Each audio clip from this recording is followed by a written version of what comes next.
नमस्कार। Janaki FM 106 megahertz Janaki समाचार में अपने के स्वागत है। इस रात से सुनल जाऊ समाचार। एखनु का मुख्य समाचार।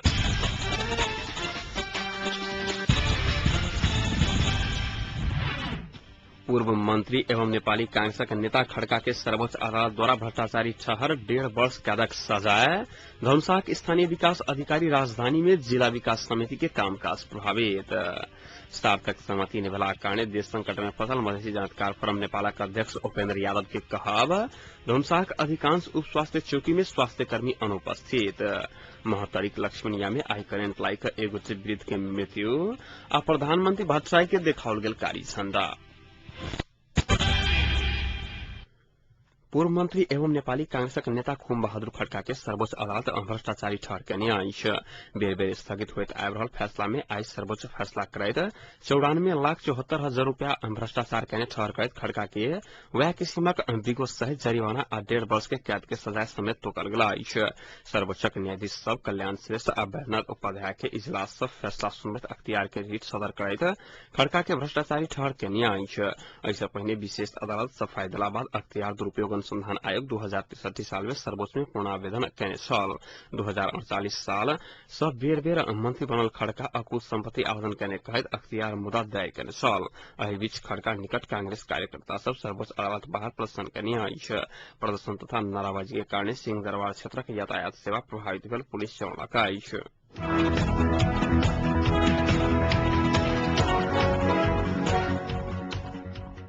जिला विकास समिति धनुषाक स्थानीय विकास अधिकारी केदार बहादुर बोगटी राजधानी गेलाक बाद कार्यालय के कामकाज प्रभावित भरल आइछ।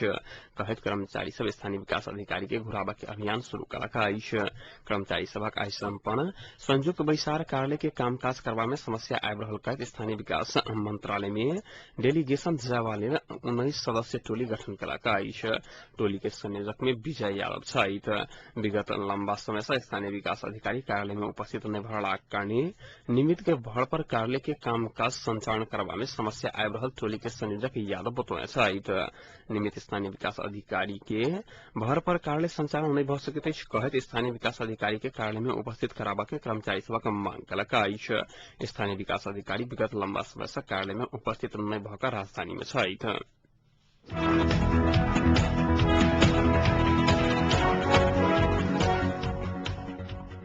मधेसी जनतकार फोरम नेपाल केन्द्रीय अध्यक्ष उपेन्द्र यादव सार्थक सहमति निभेला कारण देश एखन संकट में फसल बतौने छथि। वह संघीयता समावेशी आ पहचानक विरोधी सब संविधान सभा विघटन कलाक बाद देश संकट में फसल आरोप लगौने छथि। मधेसी शिक्षक फोरम नेपाल द्वारा 2068 साल के एसएलसी परीक्षा में 72 से सर्वोत्कृष्ट अंक लाओल गेल विद्यार्थी तथा विद्यालय सबक सम्मान में आयोजित कार्यक्रम में प्रमुख अतिथि के रूप में रहल अध्यक्ष यादव जनता के सर्वोच्च निकाय के रूप में रहल संविधान सभा के मधेसक समस्या समाधान नहीं करवाला षड्यंत्रकारी सब भंग करने समेत खुलासा करने छलथि। पूर्व उप प्रधान तथा परराष्ट्र मंत्री समेत रहल यादव एखन ओकरा सबक कारण देश संवैधानिक राजनीतिक तथा आर्थिक संकट के सामना कर रहल समेत बतौने छलथि। कार्यक्रम में जिला में सर्वोत्कृष्ट अंक लौने उच्च माध्यमिक विद्यालय पिपरा के छात्र मोनिका शाह तथा उच्च मावी श्रीपुर के छात्र संजीव कुमार यादव के उत्कृष्ट विद्यार्थी के रूप में सम्मानित कयल गेल छल। छात्रा शाह जिला में सबसे बेसी 7 से 5 नंबर अर्थात 88.13% तथा यादव 6 से 54 अर्थात 81.75% अंक लौने छल। तहिना कार्यक्रम में विषयगत रूप से बेसी अंक लौने विद्यार्थी तथा विद्यालय के समेत सम्मान कयल गेल छल। मधेसी शिक्षक फोरम नेपाल महतरी के अध्यक्ष कौशल कुमार यादव के अध्यक्षता में भेल उक्त कार्यक्रम में पूर्व कृषि मंत्री हरिनारायण यादव, जिला अध्यक्ष तेजनारायण यादव, प्रमुख जिला अधिकारी प्रदीप राज कनियल लगायतक वक्ता सब अपन अपन मंतव्य रखने छल।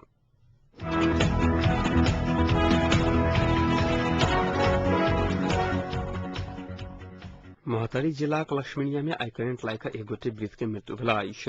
मृत्यु होवाला में लक्ष्मणिया गाविस 7 घर रहल 35 वर्षक वृद्ध विश्वकर्मा रहल प्रहरी निरीक्षक सूरज खड्का जानकारी देने छथि।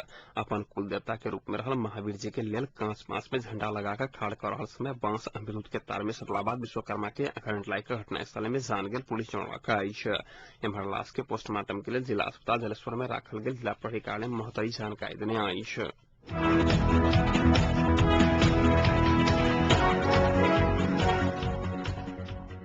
धनुषाक अधिकांश स्वास्थ्य चौकी समेत स्वास्थ्य कर्मी सब उपस्थित नहीं रहलाक कारणे सर्वसाधारण सब समस्या भोग पर बाध्य भेल अछि। धनुषाक करीब 90% स्वास्थ्य चौकी में स्वास्थ्य कर्मी सब उपस्थित नहीं भ रहल बुझबा में आयल अछि। जिला जन स्वास्थ्य कार्यालय के तरफ से नियमित अनुगमन नहीं भ रहलाक कारणे दुर्गम गामक स्वास्थ्य कर्मी सब अपन राजी खुशी स्वास्थ्य चौकी में आबि रहला से समस्या आबि रहल अछि।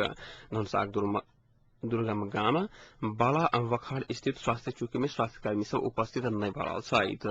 स्वास्थ्य चौकी कखन खोजत आ इलाज कराबा लेल एतेक प्रतीक्षा में रहैत छथि। बाला वाकड़ीय ग्रामीण सब स्वास्थ्य चौकी नहीं खोज रहला सँ चौकी परिसर एखन गाय माल के चरण स्थल के रूप में परिणत भ रहल अछि। स्वास्थ्य चौकी के इंचार्ज राम प्रकाश शाह अनमी बीना यादव महीना में केवल 2 दिन मात्र स्वास्थ्य चौकी में उपस्थित होइत आयल स्थानीय वासी के कहब रहल अछि। विगत आर्थिक वर्ष में जन स्वास्थ्य कार्यालय स्वास्थ्य चौकी मार्फत निःशुल्क वितरण के लिए करीब 5 लाख रुपया के दवाई खरीद केने रहैक। मुदा स्वास्थ्य चौकी में कर्मचारी उपस्थित नहीं भरलाक कारणे ओ दवाई सेहो सर्वसाधारण सब धरि पहुंचा नहीं सकल अछि। स्वास्थ्य चौकी में प्राय न्यून आ रहल व्यक्ति सब इलाज करबा लेल पहुंचल करैत छथि।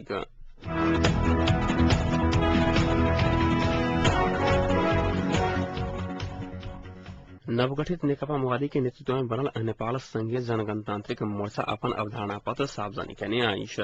आइ राजधानी के कार्यक्रम के मोर्चा 12 पृष्ठ लंबा अवधारणा पत्र सार्वजनिक करने अछि। अवधारणा पत्र में सरकार में रहल एकीकृत नेकपा माओवादी गठबंधन के मोर्चा आ कांग्रेस एमाले लगायत राजनीतिक दल सब बीचक मोर्चा जन विरोधी भेलाक कारणे जनता के अधिकार के रक्षा नहीं हत कहत विकल्प के रूप में मोर्चा गठन कयल गेल उल्लेख करने अछि। जन संविधान राष्ट्रीयता गणतंत्र पहचान सहित के संहिता जनजीविका सवाल सब खतरा में पड़ल कहैत क्रांतिकारी शक्ति से मोर्चा आवश्यकता रहला बादो अवधारणा पत्र में उल्लेख रहल अछि।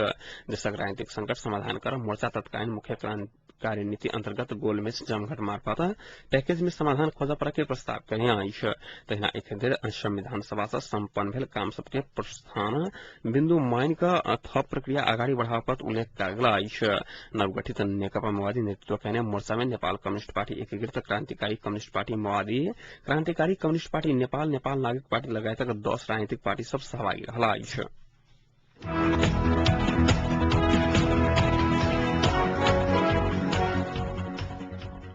अंतर्गृह परिक्रमा सड़क खंडक जनकपुरक भ्रमणपुरा चौक से करीब 100 मीटर पश्चिम सड़क के अवस्था जर्जर रहलाक बादो संबंधित निकाय ध्यान आकर्षण नहीं भ सकल अछि। न्यून खर्च में निर्माण होबय वाला 100 मीटर सड़क खंडक मरम्मत संभार करबा में नगरपालिका जिला विकास समिति सड़क रिविजन कार्यालय तथा बृहत्तर जनकपुर क्षेत्र विकास परिषद सहित संबंधित निकाय गंभीरता नहीं देखा रहल संरक्षण नेपाल जनकपुर जनौलक अछि। संरक्षण नेपालक अध्यक्ष अमरचंद्र अनिल आइ एकटा विज्ञप्ति जारी क 100 मीटर सड़क खंडक निर्माण के लेल संबंधित संपूर्ण निकाय के बेर बेर आग्रह कयला बादो निकाय सबक तरफ से कोनो प्रयास नहीं कयल गेल आरोप लगौने छथि। भ्रमणपुरा चौक से 100 मीटर पश्चिम धरि परिक्रमा सड़क खंड जलकुंभी आ थाल कीचड़ से भरल रहलाक कारणे अंतर्गृह परिक्रमा करबा लेल तीर्थयात्री सबके ओहि ठाम से घुरबाक लेल बाध्य भ रहल अछि। मुदा अंतर्गृह परिक्रमा के विशेष महत्व के नजरअंदाज करैत न्यून लागत में मरम्मत होबय वाला एहि सड़क खंडक निर्माण करबा में संबंधित निकाय मौन रहल अछि।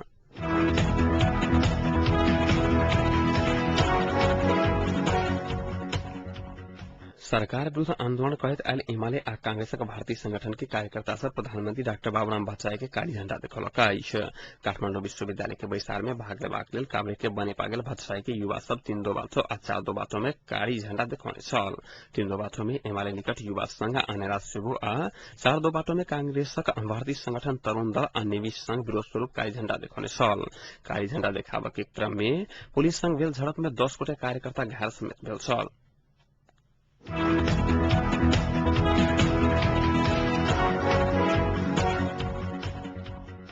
नेकपा एमाले के असंतुष्ट जनजाति नेता सब एमाले परित्याग करय के घोषणा कयलक अछि।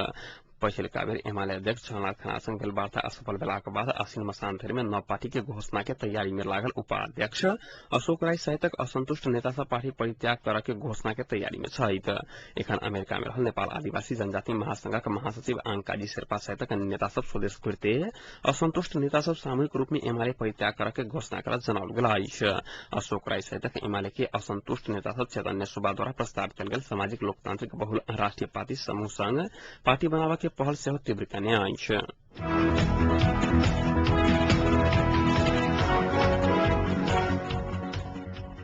सरकार गैस व्यवसाय आगा बढ़ाने गैसक सिंडिकेट आ कार्टेलिंग मांग फिर्ता नहीं लगता सर्वोच्च अदालत के आदेश आ विद्यमान कानून अनुसार अत्यावश्यक चीज के वितरण में प्रभाव पाने कहित कड़ा कार्रवाई करे के तैयारी कला वाणिज्य विभागक महानिर्देशक नारायण प्रसाद बिडारी गैस उद्योग व्यवसायी संघ द्वारा आगा घुसकाओल गेल सिंडिकेट आ कार्टेलिंग संबंधी मांग कोनो हालत में पूरा नहीं कयल जा सकला कारण बेर बेर के वार्ता असफल भेल स्पष्ट कयने छथि।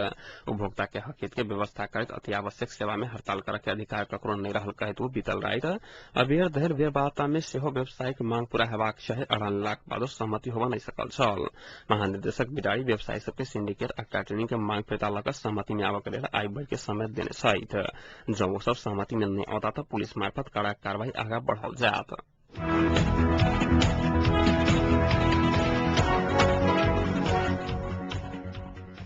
महतरीक जलेश्वर में एक बच्चा के हत्या भेल अछि। जलेश्वर नगरपालिका 12 मलीबाड़ा निवासी गुलाब मिश्र के 15 वर्षक पुत्री पूजा कुमारी मिश्र के हत्या भेल पुलिसक दावी रहल अछि। हत्या के आ किया केने से खोजा नहीं सकल अछि। पूजा के शव के अंतिम संस्कार करते समय पुलिस शव के अपना नियंत्रण में लेने छल। सब पुलिस अपना नियंत्रण में लेलाक बाद मृतक पूजा के माय आ बाबू बेपत्ता भेल छल। पूजाक हत्या सुनियोजित रहल जिला प्रहरी कार्यालय महतरी जनौलक अछि।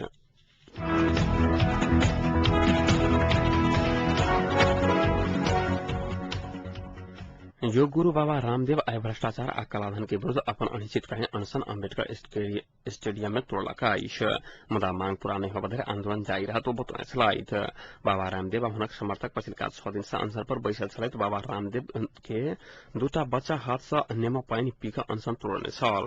अनशन समाप्त करऽ से पहिने बाबा रामदेव सरकार आ प्रधानमंत्री डॉक्टर मनमोहन सिंह के जमि कऽ निशाना बनौने छलखिन। बाबा रामदेव कहलनि जे जनताक विश्वास केंद्र सरकार से उठि गेलै यदि कलाधन के मुद्दा पर वोटिंग कराओल जात ई सरकार खैस पड़त। ओ प्रधानमंत्री ऊपर लक्षित कहलनि जे प्रधानमंत्री सरदार तऽ छथि मुदा असरदार नहीं छथि। ओ प्रधानमंत्री मनमोहन सिंह के रोबोट के उपाधि दैत कहलनि प्रधानमंत्री के सिख धर्म के संगे राष्ट्र धर्म के सेहो पालना करबाक चाही।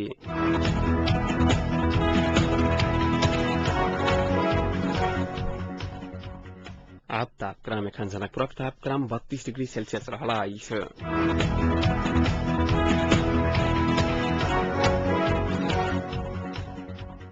प्रमुख समाचार अंत में पुनः एक बेर फिर से।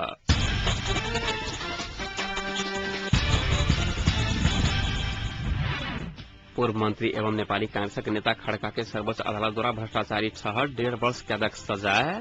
धुंधसाक स्थानीय विकास अधिकारी राजधानी में जिला विकास समिति के कामकाज प्रभावित। सार्थक सहमति नहीं भेलाक कारणे देश संकट में फसल मधेसी जानकार फोरम नेपालक अध्यक्ष उपेंद्र यादव के कहब। धुंधसाक अधिकांश उपस्वास्थ्य चौकी में स्वास्थ्य कर्मी सब अनुपस्थित। महतरीक लक्ष्मीया में आई करेंट लाइक का एगोटे वृद्ध के मृत्यु आ प्रधानमंत्री भट्टराई के देखाओल गेल कारी झंडा। एक संग आजुक जानकी समाचार एतै संपन्न होते। समाचार कक्षा संपूर्ण सहकर्मी के संग हम राजन आज्ञा चाहब। समाचारक दूसर बुलेटिन के संग काल्हि भोर उपस्थित रहबे करब। ताधरि लेल सुनते जानकी FM 106 मेगाहर्ट्ज। नमस्कार, शुभ रात्रि।